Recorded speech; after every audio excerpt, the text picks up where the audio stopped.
Selam dostlar, kech jarıq. Mынау рекламаның bir түрі. Мынау сандық. Сандықтың сувенирі. Бұл негізі бұл два в одном. Hem сувенир, үйге қойып қоясың сандыққа. Hem копилка. Мына жерде міне ақша салатын жырғы бар. Sonra тесіктен ақшаны саласың, толғасын. Толып болғаннан кейін апауыр болады, белгілі болады ғой. Содан кейін мына жерден деп пышақтың ұшымен ойып алсаң, осы қалың емес, 1 сантиметрге жақындау қалың, 8 миллиметр ме, 7 миллиметр ме сондай қалыңдау. Сосын алып болғаннан кейін любой жаңағы альбастер істеп беретін жас балалар әзір істеп бере алады. Бетіне темір сетка, я болмаса жаңағы марлыны кілейлеп, бөз болса да болады, қайтадан альбастермен жауып, көйлермен сылап жіберсең көрінбей, білінбей болады. Деп тұра береді, ешкім ойламайды мінекей. Бұның жаңағы әр түрі бар.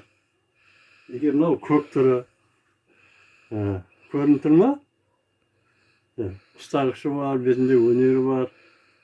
Егер заказ берсеңдер, бетіне шылпық, я болмаса флаг, тағы бірдеңелер істеуге болады. Я болмаса қаралпақша ұзор бетіне үлкен өнер.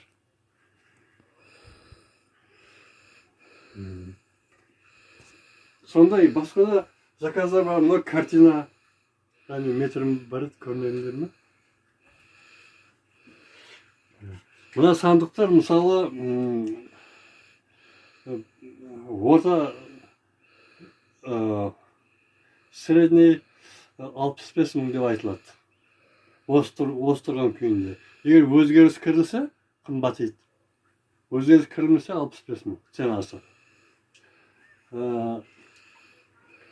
Мына картина да сатылады. Размерін әзір айтамыз.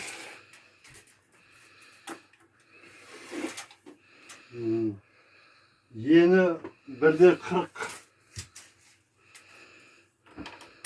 Биіктігі дейді. Мынау ұзындығы 2/10. Сондай басқа суреттерім, сол телефон нөмірім бар. Ауызекі ескілеріңіз келсе, мысалы, мен айтайын, 91-лік 383 0191. Атым Әли, художник. Саяхатташы тұрамын.